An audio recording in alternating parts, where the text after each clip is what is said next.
Alright guys, with the playoffs almost here, things are definitely going to be heating up on the puck line. And I think most of us can agree on one thing. Money is amazing, am I right? With that being said, as I've mentioned, I've partnered up with Fanduel, which is the perfect way to test your luck and possibly make some bucks along the way. You could choose your favorite players for your own fantasy team, which, might I add, you can make at any time in the season. As they accumulate points, so will you. And, as I say the best part for last, through Fanduel, you'll automatically receive 20% match of a deposit up to $500. Really, it's free money in a sense. So, if you'd like to possibly make bank and support me, click on the link below to get started. And now, on to the feature presentation. Another video subject that's always fun to ponder during this time of year is going over the select few players that could be hanging up the skates and calling it quits. And, even more interestingly, the handful of current NHLers that are on this list are all prospective Hall of Famers, as each player has been a cornerstone figure and integral part of either their current respective franchise or ones that they played for previously for a long time. And with that, here are 5 future Hall of Famers who could be retiring before next season. Out of all names featured on this list, in my personal opinion, Rinne is probably the least likely here to be inducted into the Hall of Fame. But obviously, I included him, so I really believe there's a strong case for it. As Rinne, since suiting up for his first game as a Predator over 15 years ago, has been a stable force for Nashville and Nats. The 2018 Vezina recipient was responsible for propelling his team the year prior to the 2017 Stanley Cup Finals, which was the first fourth-round appearance that the Predators had ever made. Even though some viewing may not agree with the Hall of Famer status, I think there's one thing that we can all agree on here when it comes to the Finnish Tendi. When Nashville decided to take number 35, 258th overall in the 8th round in 2004, they probably didn't envision him going on to become the franchise leader in wins and shutouts alike. But despite all that Rinne has been able to give the Music City, the 38-year-old is about to finish out his 2-year extension with his club and is currently a pending UFA. After helping to groom and mentor UC Saros for quite some time now, it's very possible that this could be Rinne's very last season with the team that he's represented for nearly half his life.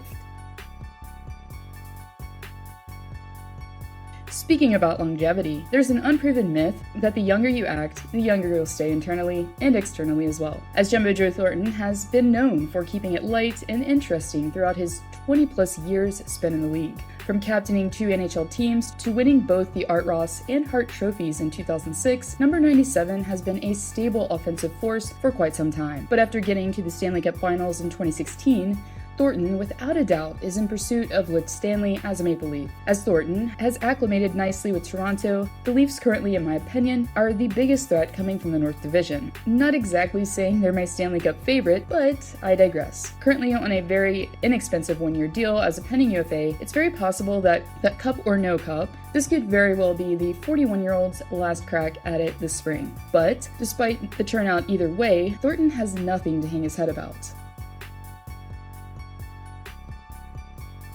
Possibly the most interesting name on this list is that of the Great Eights, as Ovechkin, who came into the league as an exciting, charismatic rookie, will be leaving hockey's biggest stage as arguably the best goal scorer that the world has ever seen on ice. After multiple Rocket Richard titles, a Stanley Cup, Conn Smythe, and other accolades, the captain has been one of the best players routinely in the league for quite some time. Maybe not always the greatest at a 200-foot game, but I do have to say, Ovechkin is a wrecking ball on skates with the physicality. Just ask Andrei Speznikov. Anyways, regardless of all his accomplishments and talents, one thing that never relents is Father Time. And Ovechkin, who is 36 now, really only has one reason or motivation probably at this point that might prompt him to lobby for an extension, catching the great one, as Ovechkin is now 1 goal away from tying Marcel Dion for the 5th most goals in NHL history, as he currently sits at 730. But to eclipse Gretzky, however, number 8 would probably have to play into his 40s. Regardless, one thing he needs to stay in pursuit to begin with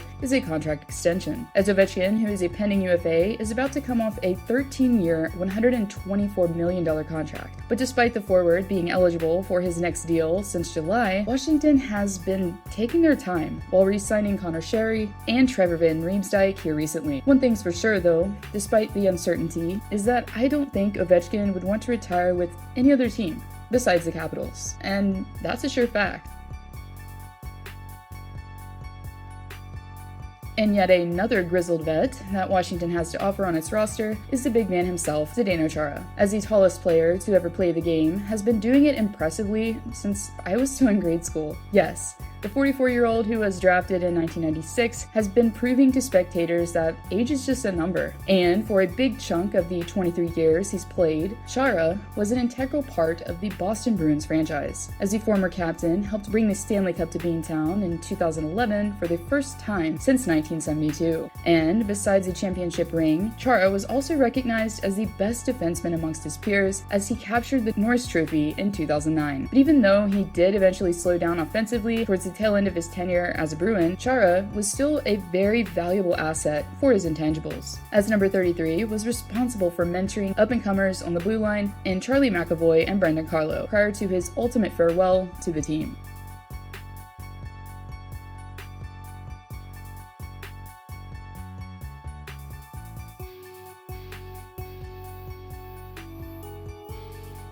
One player that has proven to stand the test of time, however, is all-time games leader Patrick Marleau. After spending several seasons alongside Joe Thornton in San Jose, Marleau began the trend of playing for Toronto as a seasoned vet, before making his way to the Bay Area for his eventual record-breaking season. And despite not having the success he probably wanted with Pittsburgh in the bubble last season, number 12, who will most likely retire without a Stanley Cup to his name, definitely has nothing to hang his head about. After shattering countless franchise records with San Jose, as Mr. Shark, the multi-gold medalist will always be remembered fondly for his high-class passion for the game and most importantly for surpassing Gordie Howe with 1,768 games played. But in my opinion though, I think this will be number 12's last season in the league as he unfortunately wasn't able to garner interest on the market last deadline. Therefore, the 41-year-old may very well decide to hang up the skates after over 2 decades of play.